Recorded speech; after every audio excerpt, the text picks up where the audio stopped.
మత్స్యకార కుటుంబాలను ఆర్థికంగా బలోపేతం చేసేందుకు ఏర్పాటైన సహకార సంఘాలు నీరుగారుతున్నాయి. ఐక్యంగా చేపలు వేటాడి స్వయంగా బహిరంగ మార్కెట్లో విక్రయించి లాభపడాలని వీటి ఆశయం ఎక్కడా నెరవేరడం లేదు. వేట చేతకాని వారు సొసైటీల్లో సభ్యులుగా చేరి చెరువులను జలాశయాలను లీజుకు తీసుకుని వ్యాపారాలు చేస్తున్నారు. నిజమైన మత్స్యకారులు మాత్రం కూలీలుగానే మిగిలిపోతున్నారు. నెల్లూరు జిల్లాలో మత్స్యకార సహకార సంఘాల దుస్థితిపై ఈటీవీ ప్రత్యేక కథనం.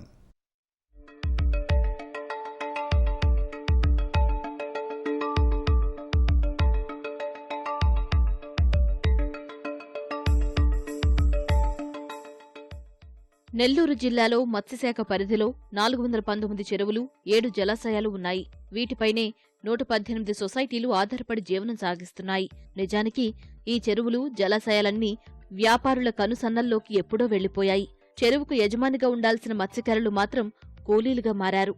ఆత్మకూరు మండలంలోని అనంతసాగరం చెరువు దాదాపు 1700 హెక్టార్లలో విస్తరించి ఉంది.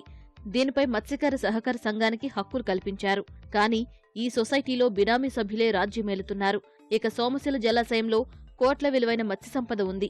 ఇందులో వేటాడేందుకు అనంతసాగరం, కలువాయి మండలాలతో పాటు కడప జిల్లాలోని గోపవరం, మాధవరం మండలాల మత్స్యకారులకు అనుమతులిచ్చారు. ఇందులోనూ వ్యాపారులు రంగప్రవేశం చేశారు.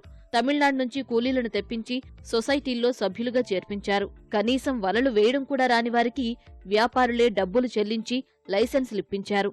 దీనివల్ల అర్హులైన మత్స్యకారుల ఉపాధికి గండిపడింది.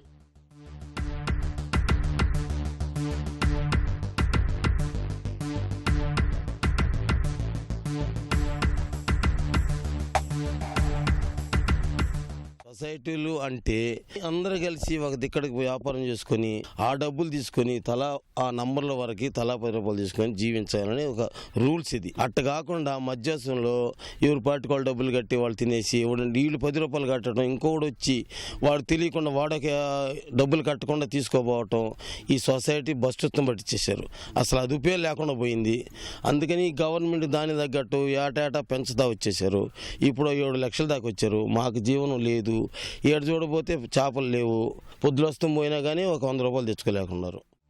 మహిమలూరు, ఆత్మకూరు చెరువు, కనిగిరి రిజర్వాయర్లను సహకార సంఘాలకు అప్పగించారు. ఇక్కడ కూడా వేటరాని వారు సభ్యులుగా ఉండి చెరువులను లీజుకు తీసుకున్నారు. కనిగిరి చెరువు పరిధిలో 920 మంది సొసైటీలో సభ్యులు ఉంటే వీరిలో 350 మంది మత్స్యకారులున్నారు.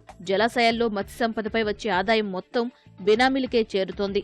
అసలైన మత్స్యకారులు మాత్రం రోజుకు 100 రూపాయల కూలీకి బినామీల కింద పనిచేయాల్సిన దుస్థితి నెలకొంది. 100 కుటుంబాలు మాయి.